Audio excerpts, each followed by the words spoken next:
प्रेरितों की पुस्तक 4 अध्याय में 23 से 31 है।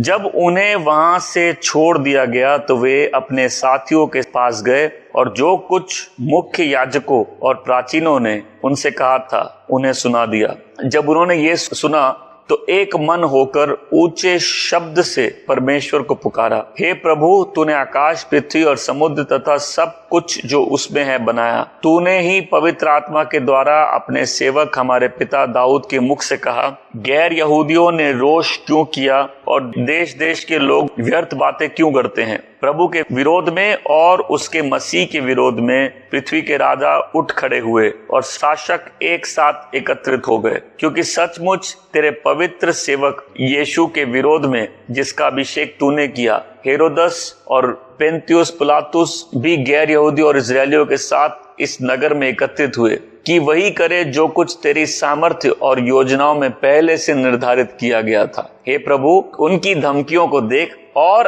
अपने दासों को ये वरदान दे कि तेरे वचन को पूर्ण निर्भयता से सुनाए, मतलब तेरे वचन को साहस से सुनाए, बिना डरे सुनाए। तू चंगा करने के लिए अपने हाथ बढ़ा और आश्चर्य कर्म और चिन्ह तेरे पवित्र सेवक यीशु के नाम के द्वारा किए जाए। जब वे प्रार्थना कर चुके तो वह स्थान जहां वे एकत्रित थे हिल गया और वे सब पवित्र आत्मा से परिपूर्ण हो गए और परमेश्वर का वचन निर्भीकता से सुनाने लगे। आज के वचन का नाम है, प्रभु के पास सब बातों को प्रार्थना में लेके जाओ।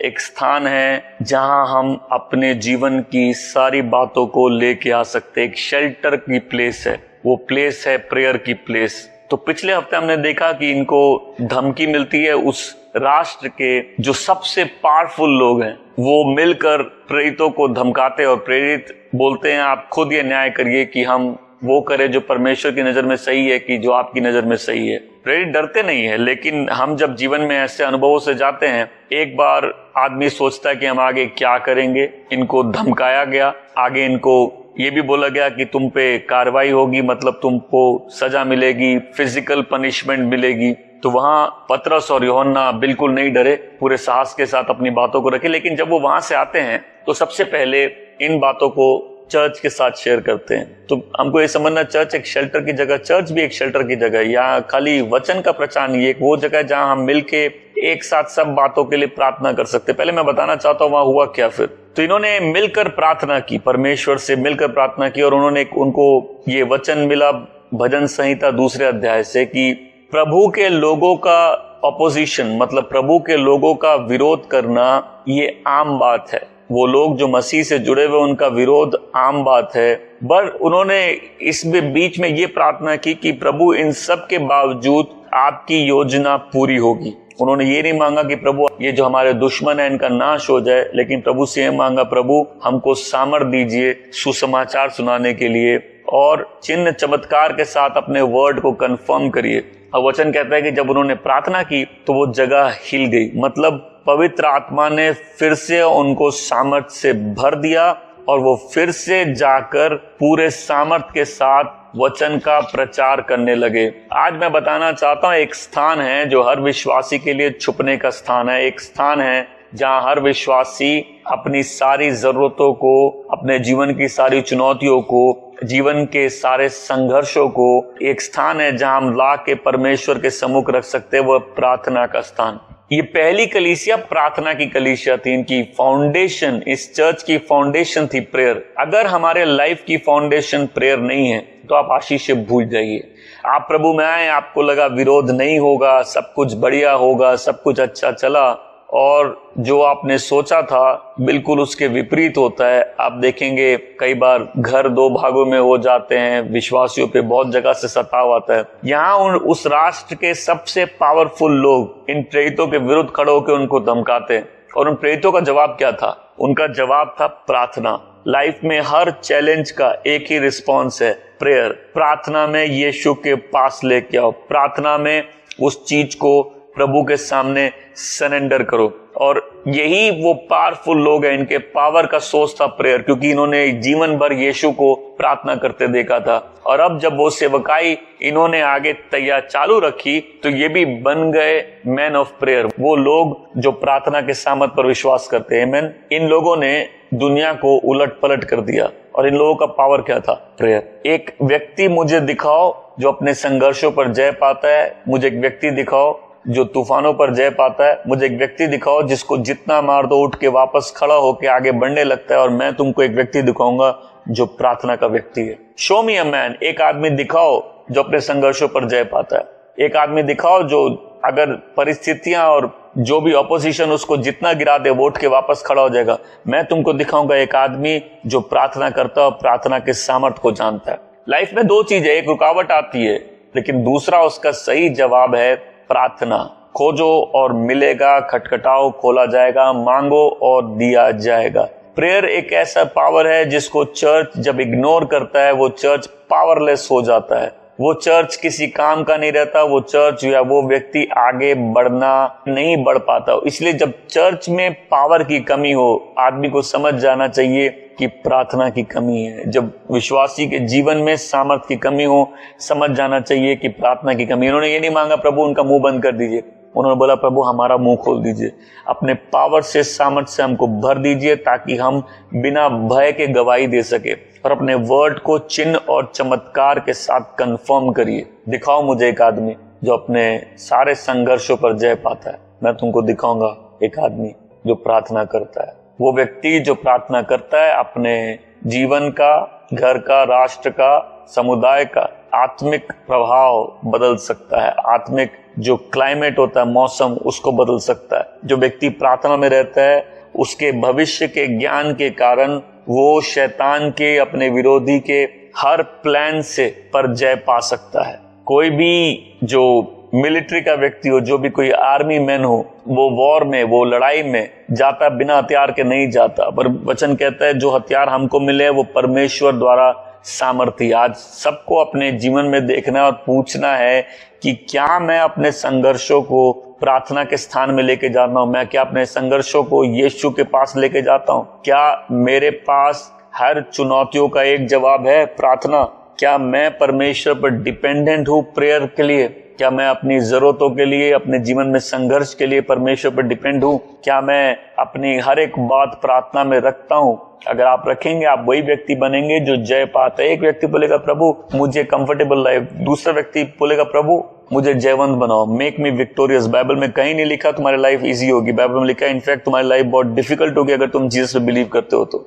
इस दुनिया में तुमको बहुत संघर्ष रहेंगे। इसलिए जो व्यक्ति इस दुनिया के सिस्टम से अनजान है वो व्यक्ति शैतान के लिए बहुत आसान से उस पर कब्जा हो सकता है। वो व्यक्ति शैतान के चुंगल में बहुत आसानी से आ सकता है, क्योंकि जीवन की विपरीत परिस्थितियां उसके लिए पहेलियां बन जाएंगी और वो हर सिचुएशन में वो गिरेगा, क्योंकि शैतान यही चाहता है विरोध करके। जब हम पावरफुल नहीं होते, हम लोग सिर्फ बाहरी नौटंकी करते हैं, ज्यादा जोर से चिल्ला लेना, ज्यादा जोर से ताली बजाना, ग्लोरी ग्लोरी चिल्लाना, और लोगों को लगता है पवित्र आत्मा का सामर्थ्य। नहीं, एक जनरेशन है जो प्रेयर के पावर को नहीं जानती। क्योंकि जो व्यक्ति प्रार्थना में, बहुत से लोग उनको नहीं मालूम प्रभु के सामने रोना क्या होता है। प्रभु के सामने प्रभु को पकड़ लेना जब तक आपके प्रार्थना का जवाब नहीं है। वो नहीं जानते कि क्या होता है जब आप अपने घुटने परमेश्वर के सामने टेक के बोलते प्रभु जब तक आप जवाब नहीं देंगे हम आपको जाने नहीं देंगे। एक जनरेशन है नहीं जानती कि परमेश्वर के सामने अपने दुखों को, अपनी तकलीफों को लाने का क्या मतलब होता है। एज अ चर्च हम लोग को प्रेयर के पावर को नहीं छोड़ना है। ये एक ऐसी चीज है लाइफ में कि जो व्यक्ति प्रार्थना के अभाव में जीता है उसके जीवन में कैसे सामर्थ निकल जाता है उसको भी नहीं मालूम। उसका जीवन कैसे खाली और सूखा हो जाता है उसको भी नहीं मालूम। सैमसन के जीवन में परमेश्वर का इतना सामर्थ था कि दूसरों को भी मालूम था कि परमेश्वर का सामर्थ इस व्यक्ति पे है, लेकिन जब वो सामर्थ उसके ऊपर से जाता है उसको खुद भी नहीं मालूम होता है कि वो सामर्थ चला गया। उस दिन वो सवेरे उठ के उस रस्सी को वैसे ही तोड़ना चाहता। और ऐसे बहुत से लोग हैं जिनके ऊपर जो बाहरी हरकतें कर रहे हैं लेकिन परमेश्वर का सामर्थ उनके जीवन में नहीं है। क्या आपके जीवन में संघर्ष है? क्या आपके जीवन में चुनौतियां हैं? कि आपके जीवन में परमेश्वर के वादे हैं और आपको दिखता है कि ये वादा था और ये मेरा वर्तमान का जीवन है, और इन दोनों में जमीन आसमान का फर्क है। जब हम प्रार्थना निरंतर करते हैं, परमेश्वर अपने सामर्थ्य से अपने लोगों को भर देते हैं। वो लोग जो निरंतर प्रार्थना करते हैं, परमेश्वर पे डिपेंडेंट रहते हैं, उनके जीवन में पवित्र आत्मा का सामर्थ्य रहता है। मैं चाहता हूं समझिए उस पहली कलीसिया को, जिनके उन प्रेरितों को, जिनके लाइफ का एक ही ऑब्जेक्टिव था, प्रभु यीशु का सुसमाचार पूरे जगत में जाके बताना। हम लोग का ऑब्जेक्टिव हो सकता है बड़ा आदमी बनना है, पैसे कमाना है, दूसरे देश में सेटल होना है। हम लोग के लाइफ के बहुत ऑब्जेक्टिव हो सकते हैं। इस चर्च का एक ऑब्जेक्टिव था कि प्रभु यीशु के नाम को महिमा मिले और उनका सुसमाचार पूरे दुनिया में फैले, लोग उनको जाने, लोगों को उद्धार मिले। और ये लग गया, और पहली चीज जो इनके सामने आई, उनको ये लगा इतना सुंदर चमत्कार हुआ, इतना जबरदस्त चमत्कार हुआ, लेकिन उस चमत्कार के बावजूद वो महायाजक उनको धमकी दे रहे थे। आज हम लोग भी कई बार खबरें सुनते हैं कि पास्टरों को मारा गया, विश्वासियों को मार डाला गया, चर्च जला दिए गए, विश्वासियों के घर टूट गए। तो ये आम बात नहीं है, ये बहुत स्वाभाविक बात है, क्योंकि आप प्रार्थना के मतलब को तभी समझेंगे जब आप इस पृथ्वी के संघर्ष को समझेंगे। सिर्फ प्रभु में आने का मतलब ये नहीं है कि आपको सब कुछ ऐसे ही मिल जाएगा। प्रभु में आने का मतलब है कि आपने जंग छेड़ दी है, अब आप परमेश्वर के राज्य के हैं, और ये जो पृथ्वी है ये शैतान के राज्य में है। यहाँ लोगों के मन में अंधेरा है, शैतान उनके मन पे राज्य करता है। इसीलिए जब एक विश्वासी परमेश्वर पर अपना ईमान डालता है, उसके बाद जो एक बड़ी चीज उसको सीखनी है कि उसको प्रतिदिन परमेश्वर के पास प्रार्थना लेके आनी है। उसको प्रतिदिन परमेश्वर के सम्मुख अपनी रिक्वेस्ट को, अपने प्रेयर्स को लेके आना है, क्योंकि उसको मालूम है कि संसार में बहुत तकलीफ रहेगी और जय पाने के लिए एक ही तरीका है कि मैं परमेश्वर के साथ जुड़ा रहूं, ताकि उसके वादे मेरे जीवन में पूरे हो सके। प्रार्थना परमेश्वर के साथ वो सहभागिता है जो फिर से आदमी को सामर्थ से भर सकती है, ताकि वो आदमी सारी तकलीफों का और परिस्थितियों का सामना करके उस पर जय पा सके। मैंने आपको लग रहा है कि भाई मैं आत्मा से भर जाऊंगा तो मेरे लाइफ में तकलीफ नहीं रहेगी। नहीं, अगर आप आत्मा से भरेंगे तो दुनिया आपसे ज्यादा नफरत करेगी। यदि आपके जीवन में सामर्थ्य है, परमेश्वर के वादे हैं, दुनिया आपसे ज्यादा नफरत करेगी, आपके जीवन में ज्यादा रुकावट आएगी। अगर आप वो व्यक्ति हैं जिसके जीवन में परमेश्वर की योजना है, तो आपके जीवन में ज्यादा रुकावटें आएंगी। यदि आप वो व्यक्ति है जो परमेश्वर की आग से भरे और सुसमाचार लेके आगे बढ़ना चाहते हैं, परमेश्वर से प्रेम करते हैं, तो बहुत ये अचंभित करने वाली बात नहीं है कि आप चारों ओर से संघर्ष को देखेंगे। मैं बोलता हूं, अगर आत्मा जीतना इतना आसान है, बाहर निकलिए, एक आत्मा जीत के दिखाइए, आपको मालूम चलेगा आत्मा जीतना कितना संघर्षपूर्ण कार्य है। क्योंकि हर जगह शैतान रुकावटें लाता है, लोगों को विरोध में करता है, सताव लाता है, और ऐसे केस में जब आदमी प्रार्थना नहीं करता, वो बिल्कुल निर्बल व्यक्ति होगा। बहुत से लोग अपने प्रार्थना की आग खो दिए, अपना वो जुनून खो दिए हैं कि परमेश्वर की सामर्थ से भरकर वो जब जी रहे थे। जब हम आत्मा से भरे होते हैं, हम परमेश्वर के सामर्थ्य से भरे होते हैं, और फिर क्योंकि हम परमेश्वर के सामर्थ्य से भरे होते हैं, परमेश्वर हमारे जीवन को इस्तेमाल करता है। इसका मतलब ये नहीं कि ऐसे व्यक्ति के जीवन में तकलीफें नहीं आती, लेकिन ये जय पाने वाला व्यक्ति। इसलिए मैं बोल रहा हूँ, मुझे व्यक्ति दिखाओ जो अपने संघर्षों पर, जीवन के तूफानों पर जय पाता है। मैं तुमको दिखाऊंगा वो व्यक्ति जो प्रार्थना करता है। बहुत ध्यान से देखा करो उस व्यक्ति को जो प्रार्थना करता है। उसके जीवन में जितनी बार गिरे वो बाउंस बैक करके आएगा, और जितनी बार गिरे वो वापस उठ के खड़ा हो जाएगा। वचन कहता है धर्मी 7 बार भी गिरेगा वो उठेगा। लेकिन ये अपने आप नहीं होता। ये वो व्यक्ति जब परमेश्वर के साथ जुड़ा रहता है, परमेश्वर के सामर्थ के साथ जुड़ा रहता है, निरंतर परमेश्वर के साथ सहभागिता करता है, वो अपने अतीत में नहीं जीता। क्योंकि प्रार्थना एक मर्सी की प्लेस है, जहां एवरी डे आदमी की क्लेंजिंग होती है, वो साफ होता है, पुराने हिसाब खत्म होते हैं, क्योंकि वो दया के स्थान में आता है। प्रार्थना करने वाला व्यक्ति अपने अतीत में नहीं जीता, अपने वर्तमान में जीता है, ताकि भविष्य में परमेश्वर के सारे वादे उसके जीवन में पूरे हो जाए। ये आदमी जितनी बार गिरेगा, ये फिर खड़ा होके आगे बढ़ जाएगा। ये उसमें एक ऐसा सामर्थ आ जाता है जो पवित्र आत्मा का सामर्थ होता है, उसका अपना सामर्थ नहीं होता। वो अपनी स्ट्रेंथ के बियॉन्ड जाता है, क्योंकि अब परमेश्वर उसमें काम कर रहे हैं। क्यों? क्योंकि ऐसा व्यक्ति परमेश्वर के साथ प्रार्थना में जुड़ा हुआ है। वो सब कुछ हो सकता है उसका खो जाए, उसके हाथ से हो सकता है सब कुछ निकल जाए, लेकिन ऐसा व्यक्ति अय्यूब की तरह दुगनी आशीषों के साथ लौटता है। हो सकता है उसका जीवन सब जगह से घिरा रहे, लेकिन वो प्रार्थना के द्वारा वापस जय पाके अपनी खोई चीजों को पाता है। मैं चाहता हूं इस बात को समझिए कि ये विरोध कोई नई चीज नहीं है। जब इन्होंने भजन संहिता 2 अध्याय उठाया, वहां ये लिखा है कि हर राष्ट्र के जो अगुवे होते, जो राजा होते, जो शासक होते, वो मसीह के विरुद्ध लड़ते हैं। और उनके लोगों के विरुद्ध लड़ते हैं। क्यों? क्योंकि ये दुनिया शैतान चला रहा है, ये दुनिया परमेश्वर नहीं चला रहे। परमेश्वर उसके जीवन को चला रहे हैं, जिसने अपना जीवन परमेश्वर को देके जो स्वर्ग राज का हिस्सा बन गया। जब वचन कहता है कि वो तुमसे इसलिए नफरत करते हैं कि तुम उनके जैसे नहीं हो, तो इसका मतलब है कि तुम में अलग आत्मा है, तुम में परमेश्वर का आत्मा है, तुम इस दुनिया के नहीं हो। ये प्रेजेंट वर्ल्ड, शैतान इस दुनिया का राजकुमार है जो इस दुनिया को रूल कर रहा है, जो अंधकार में जो लोग पड़े उनके जीवन को आसानी से इस्तेमाल करता है अपने कार्य को आगे बढ़ाने के लिए। तो जब एक व्यक्ति प्रभु में आता है, बोलता है मैं प्रभु के लिए जीऊंगा, और उसको मालूम चलता है उस दिन के बाद से मैंने बोल तो दिया, लेकिन शायद ये सबसे कठिन काम है।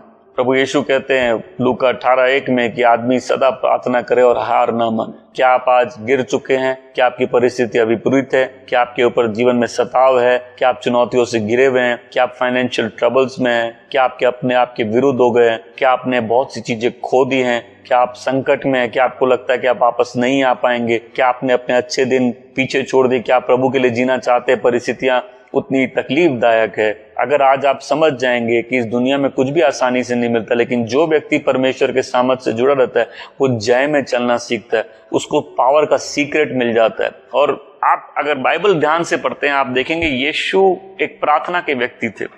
और मैं हमेशा लोगों को बोलता हूं, अगर यीशु जो परमेश्वर का इकलौता पुत्र था, जिसने पाप कभी किया नहीं, जो पाप में जन्मा नहीं, जो इस पृथ्वी में आया, और उसको भी जय पाने के लिए पिता के साथ जुड़े रहना पड़ा, निरंतर प्रार्थना करनी पड़ी हर बात के लिए। अपनी हर चुनौती से पहले, हर चुनाव से पहले, हर जीत के बाद, हर परीक्षा से पहले जिस व्यक्ति ने प्रार्थना की और जिसने हमको भेजा है, हम बिना प्रार्थना के कैसे आगे बढ़ सकते हैं?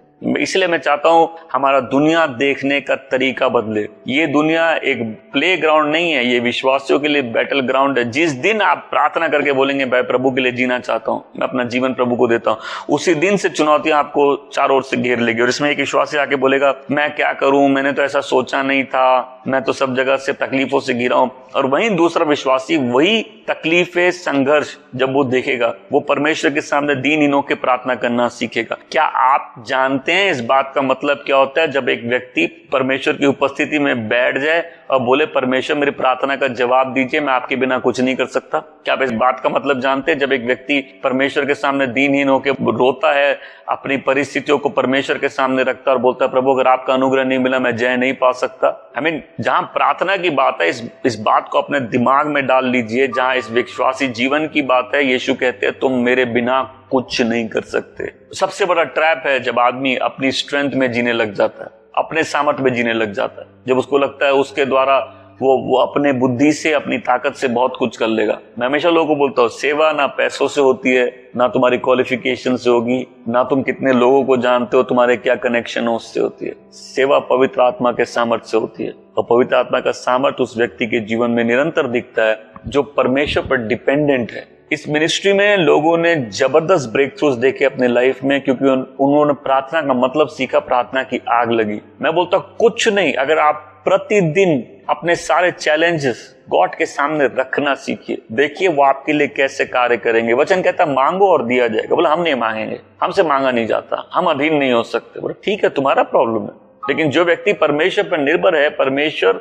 उसके जीवन में अपने आप को सामर्थ्य दिखाते हैं। यहाँ 12 लोगों ने दुनिया हिला दी क्योंकि ये पवित्र आत्मा के सामर्थ्य में आगे गए। इनका भरोसा उस परमेश्वर पे था। इन्होंने अपने आंखों से प्रभु यीशु को प्रार्थना करते देखा, उनका प्रार्थना का जीवन देखा था, उनका भरोसा पिता पे देखा था। इसलिए जब पवित्र आत्मा किसी के अंदर आता है, वो पिता परमेश्वर बोलना सीखता है। वो भी परमेश्वर का वैसे ही बेटा बन जाता है जैसे जीसस है। जीसस इकलौते बेटे हैं, अपने बेटे, लेकिन परमेश्वर वैसे ही गोद ले लेते जैसे हम भी उसके अपने बेटे। और फिर हम हे पिता कह के प्रार्थना कर सकते हैं, यीशु के नाम पे हम मांग सकते हैं। प्रभु कहते हैं यदि तुम मुझे बने रहो, मैं तुम में बना रहो, तो जो कुछ तुम मेरे नाम से पिता से मांगोगे वो तुमको दिया जाएगा। मैं बोलता हूँ कॉपी बनाइए, उसमें लिखिए मेरे कितने चीजों के लिए प्रार्थना की और मेरे को कितने चीजों के जवाब मिले।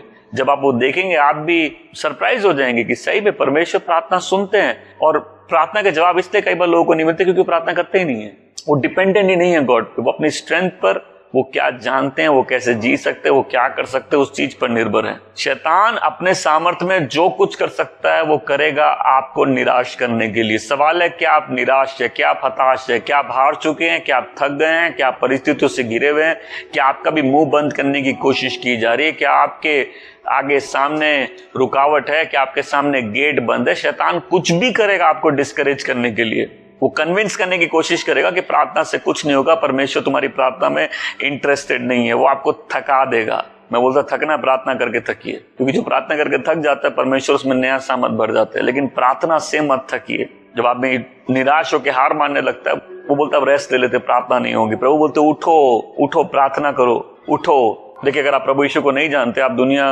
अपने हिसाब से जी सकते हैं, लेकिन अगर आप परमेश्वर के जन है, जिसने अपना जीवन प्रभु यीशु को दिया, जिसके अंदर परमेश्वर का आत्मा है, दुनिया आपके लिए इजी नहीं होने वाली है। इन्होंने ये नहीं बोला प्रभु उनके मुंह बंद कर दीजिए, इन्होंने बोला प्रभु हमारे मुंह खोल दीजिए। इन्होंने ये नहीं बोला हमारे दुश्मनों का नाश कर दीजिए, इन्होंने बोला God fill us with your power, हमको सामर्थ दीजिए कि रुकावटों के बावजूद हम आगे बढ़े। हमारे अंदर से भय हटा दीजिए। उठो, तुम पीछे नहीं मुड़ सकते, पीछे नहीं जा सकते। तुम एक सैनिक हो। विश्वास एक सेना में भर्ती होना जैसा। ये दुनिया प्लेग्राउंड नहीं है, संघर्ष है। उठो उठो, प्रार्थना करो।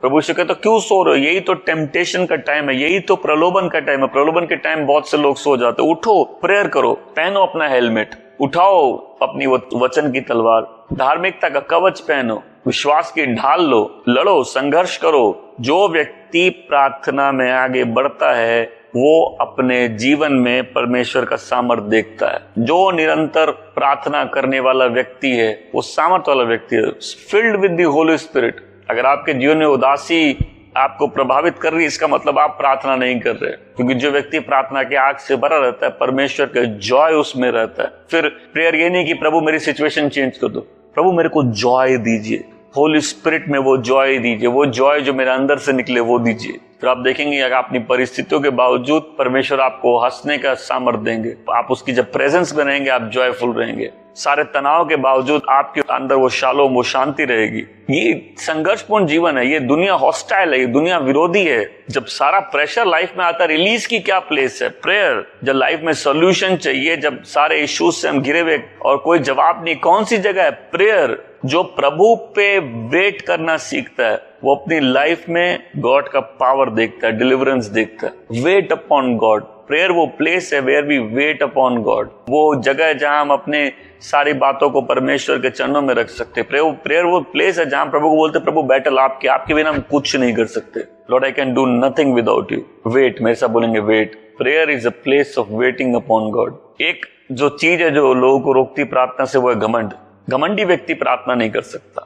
घमंडी व्यक्ति परमेश्वर के सामने झुककर निवेदन नहीं कर सकता। वचन कहता अगर मेरे लोग जो मेरे नाम के द्वारा बुलाए गए हैं विनम्र होंगे। Humility before God. प्रेयर कौन सी प्लेस है? प्रेयर वो जगह जहां आदमी विनम्र हो जाता है, बोलता प्रभु हमको मदद की जरूरत है। I need your help Lord, I can not do this without you. आपके बिना करना प्रभु यह असंभव है। उसके माइंड में वो बातें एको करती। यीशु बोलते मेरे बिना तुम कुछ नहीं कर सकते। किसी व्यक्ति को कुछ नहीं मिलता जब तक उसको ऊपर से ना मिले। तो लाइफ का प्रिंसिपल बना दिए, चाहिए और ऊपर से चाहिए। मैंने देखा नहीं कि प्रार्थना का जवाब परमेश्वर नहीं देते, जो मांगो प्रभु देते हैं। जो व्यक्ति अपने लिए बहुत इंपॉर्टेंट है, जो सिर्फ अपने बारे में सोचता है या अपने बारे में बहुत ऊंचे विचार है, ऐसा व्यक्ति विनम्र होकर परमेश्वर के सामने प्रार्थना नहीं कर पाता। उसके लिए दुनिया का केंद्र वही है, दुनिया को जैसे वो देखता है वही इंपॉर्टेंट है। बट जब कोई व्यक्ति टूटा हुआ रहता है, जब व्यक्ति को भरोसे का मतलब समझ में होता है, जिसको इस बात का एहसास होता है कि इस दुनिया में विश्वास, मैं बोलता एक अच्छा काम आसान नहीं है। विश्वास छोड़िए,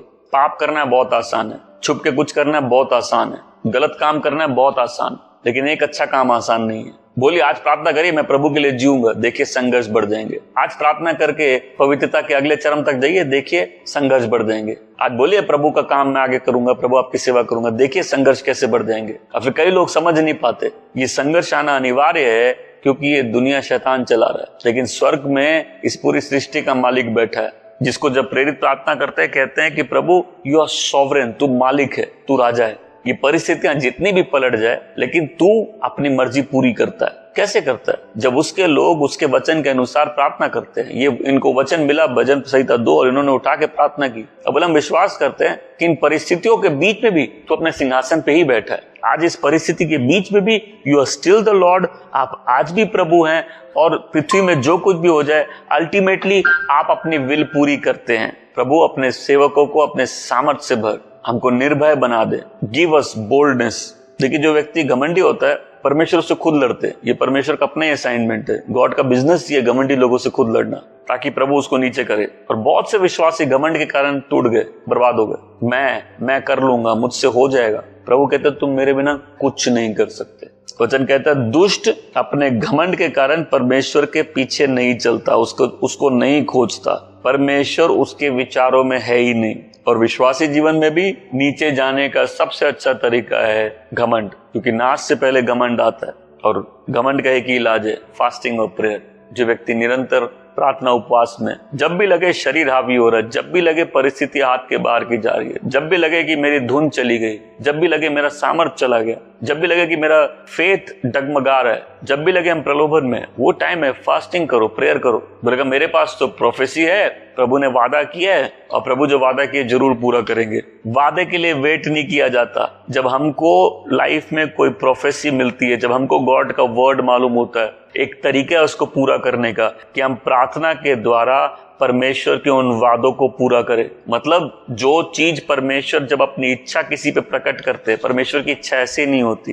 प्रार्थना एक लड़ने का तरीका है, भविष्यवाणी एक लड़ने का तरीका है। जब किसी के पास भविष्यवाणी होती है, हाँ मेरे पास भविष्यवाणी, परमेश्वर तो जो चाहते वही करेंगे, नहीं कहीं कोई किसी को मार रहा है, कहीं कोई किसी को सता रहा है, ये परमेश्वर नहीं चाहते। लेकिन जब कोई प्रार्थना करता है, परमेश्वर उस जीवन में काम करते हैं। और बड़ा आसान हो जाता है जब आपको परमेश्वर का वचन मालूम है और आपके जीवन में भविष्यवाणी है, तो आप उन भविष्यवाणियों को लेके प्रार्थना कर सकते हैं, क्योंकि आपको परमेश्वर की इच्छा मालूम है। फिर आप बोल सकते हैं मैंने उसकी इच्छा अनुसार मांगा और उसने पूरा किया। प्रोफेसी का मतलब ये नहीं कि चुपचाप बैठ जाओ। प्रोफेसी का मतलब ये है कि बेचैन हो जाओ। प्रोफेसी का मतलब ये है कि परमेश्वर ने अब तुमको बता दिया है कि उसकी इच्छा क्या है, और अब तुम्हारा काम है विश्वास से उसको अपने जीवन में लागू करो। प्रार्थना करो जब तक वो प्रोफेसी फुलफिल नहीं हो जाती, क्योंकि जीवन का एक रहस्य है कि प्रोफेसी आते ही लाइफ में पहले स्ट्रगल आ जाता है। और आप देख के बोलेंगे जो प्रभु ने बोला है और जो मेरी लाइफ है ये बिल्कुल मैच नहीं कर रही। और शैतान हंसेगा, बोलेगा इस व्यक्ति को नहीं मालूम कि सब कुछ अपने आप नहीं होता। प्रार्थना तरीका है पृथ्वी में परमेश्वर की इच्छा को लागू करने का। किसी व्यक्ति को जब अपने जीवन को लेके परमेश्वर की भविष्यवाणी मिलती है, वो एंगेज्ड हो जाता है। जिसको मालूम है कहाँ जा रहा है वही प्रार्थना करेगा, जिसको कहीं पहुंचना है वही व्यक्ति प्रार्थना करेगा। जिसको परमेश्वर का वचन मालूम है, जिसके पास भविष्य को लेके एक वर्ड है अपनी लाइफ को लेके, वही प्रेयर करेगा। जिसको मालूम है उसको वहां पहुंचना है, पहुंचा नहीं है, वो संघर्ष करेगा। प्रार्थना संघर्ष का स्थान है जहां परमेश्वर के सम्मुख आते हैं और बोलते Lord I trust in you, you are still the king, आप अभी भी लॉर्ड है। तो परमेश्वर का वचन और प्रोफेसी कीज है, वो चाबी है जिसके द्वारा हम परमेश्वर की इच्छा को अपने लाइफ में पूरा होते हुए देखते हैं। और ऐसा नहीं करने के कारण बहुत से लोग उजड़ जाते हैं, बहुत से लोग विश्वास से भटक जाते हैं, बहुत से लोग डिस्करेज होकर अपने हथियार नीचे रख देते हैं।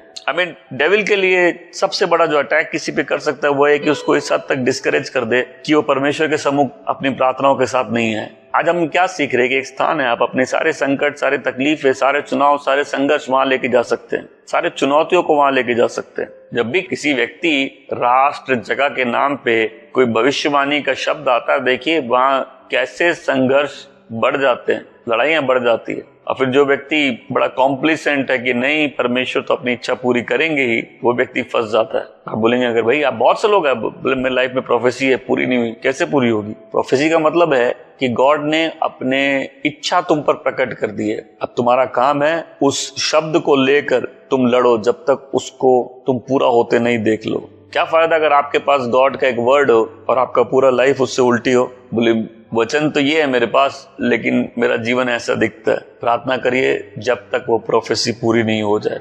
इसीलिए जब वचन आता है पहले जीवन खराब होता, अच्छा नहीं होता। तो जो व्यक्ति विश्वास में टिका रहे, प्रार्थना करता रहे, लड़ता रहे, संघर्ष करता रहे, इसलिए यीशु बोलते उठो, जागो, प्रार्थना करो, हार मत मानो। इसलिए अशुद्ध आत्मा आदमी पे प्रभाव डालने लगती है, उसको विश्वास से भटकाने लगती है, चाहती कि प्रार्थना नहीं करे। और इसमें सबसे बड़ा फायदा शैतान का तब होता है जब एक विश्वासी अनजान होता है, जिसको मालूम है नहीं कि ये दुनिया अंधकार में है, आप प्रभु में आए, दुनिया प्रभु में नहीं आई। क्योंकि आप प्रभु में आए हैं, आप परमेश्वर के राज्य का हिस्सा है, दुनिया नहीं है। दुनिया अभी भी वैसे ही चल रही है जैसे आपके आने से पहले चल रही थी। अभी भी लोग परमेश्वर के वचन को आगे बढ़ने नहीं देते, अभी भी लोग विश्वासियों को तंग करते, सताते, अभी भी अंधकार ज्योति से लड़ती है। लेकिन जहाँ ज्योति प्रकट होती है वहां परमेश्वर के नाम को महिमा मिलती है। ये जो पहला चर्च है, ये प्रार्थना का चर्च था, चर्च ऑफ प्रेयर। इनको मालूम था प्रेयर का क्या मतलब है। इन्होंने देखा था कि परमेश्वर ने वादा दिया कि पवित्र आत्मा भेजेंगे, लेकिन पवित्र आत्मा इनको नहीं मिला जब तक ये साथ बैठ के प्रार्थना नहीं कर रहे थे। और वचन कहता उस दिन भी जब ये एक साथ प्रार्थना कर रहे थे, वो जगह हिल गई। That place was shaken. Why? क्योंकि पवित्र आत्मा का सामर्थ्य इन लोगों पे उतरा।